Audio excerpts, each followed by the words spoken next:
O que é que te motiva a fazer a obra de Deus? Tu prega para ser famoso, tu canta para ser famosa. O que é que te motiva? Qual é o teu combustível? Agradar a Cristo ou bem-estar social? O que é que te move? Bajulação? Elogio? Curtidas? Likes? Repostes de publicações suas em outras redes sociais? Entenda, companheiro. Entenda, minha irmã. O que tem que te mover é Jesus. O teu combustível é Cristo.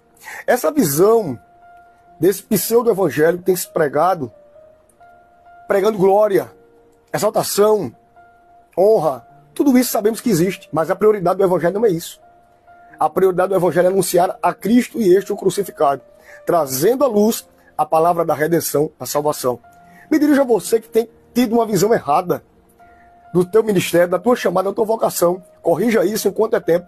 Tu sabes, se você tem chamada de Deus, mas corrija para você melhorar e seguir bem.